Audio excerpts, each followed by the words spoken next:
ಪವನ ನಂದನಾಯ ನಮಃ. ಹನುಮ ಜಯಂತಿಯ ಹಾರ್ದಿಕ ಶುಭಾಶಯಗಳು. ಮಂಗಳವಾರದ ಅಂಗವಾಗಿ ಬಂದಿರತಕ್ಕಂತಹದ್ದು ತುಂಬಾ ವಿಶೇಷಕರವಾಗಿ ಇರತಕ್ಕಂಥದ್ದು ಮತ್ತು ಅಷ್ಟೇ ಅಲ್ಲದೆ ಮಂಗಳಕರವೂ ಕೂಡ ಆಗಿರ್ತದೆ.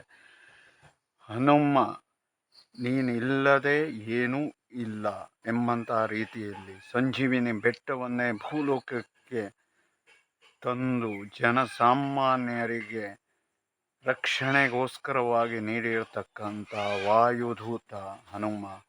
ಹಾಗಾಗಿ ಹನುಮ ಜಯಂತಿಯಂದು ಯಾರ್ಯಾರು ಆತನ ಸ್ಮರಣೆಗಳನ್ನು ಮಾಡ್ಕೊಳ್ತಾರೋ ಅವರಿಗೆಲ್ಲರಿಗೂ ಕೂಡ ವಜ್ರಕಾಯನಾಗುವಂತಹ ಶಕ್ತಿಯನ್ನು ಕರುಣಿಸಲಿ ಮತ್ತು ಅಷ್ಟೇ ಅಲ್ಲದೆ ಪವನ ಸುತ ಹನುಮನಾಗಿ ಎಲ್ಲರ ರಕ್ಷಣೆಯನ್ನು ಕೂಡ ಮಾಡಲಿ ಮತ್ತು ಅಷ್ಟೇ ಅಲ್ಲದೆ ಚಿರಂಜೀವಿ ಸ್ವರೂಪನಾಗಿ ಇರತಕ್ಕಂತಹನು ವಜ್ರಕಾಯವಾಗಿ ಎಲ್ಲರನ್ನ ರಕ್ಷಣೆಯನ್ನು ಮಾಡಲಿ ಮತ್ತು ಆತನಿಗೆ ಪ್ರಿಯವಾಗಿರ್ತಕ್ಕಂಥದ್ದು ಅಂತ ಹೇಳಿದರೆ ಬಾಳೆಕಾಯಿ ಅಥವಾ ಬಾಳೆಹಣ್ಣು, ಅದನ್ನು ನೈವೇದ್ಯವನ್ನು ಆದಷ್ಟರ ಮಟ್ಟಿನಲ್ಲಿ ಮಾಡಿಕೊಂಡು ಪವನ ಸುತ ಹನುಮಾನ್ ಕೀ ಜೈ ಅಂತ ಹೇಳುವಂಥ ರೀತಿಯಲ್ಲಿ ಹೇಳಿದಾಗ ನಮ್ಮ ಶರೀರದಲ್ಲಿ ಇರತಕ್ಕಂತಹ ರಕ್ತಗಳೆಲ್ಲವೂ ಕೂಡ ಮೇಲಕ್ಕೆ ಚಿಮ್ಮಿದ ರೀತಿಯಾದಂತಹ ಶಕ್ತಿ ಹೇಳ್ತಕ್ಕಂಥದ್ದು ಉಂಟಾಗ್ತದೆ.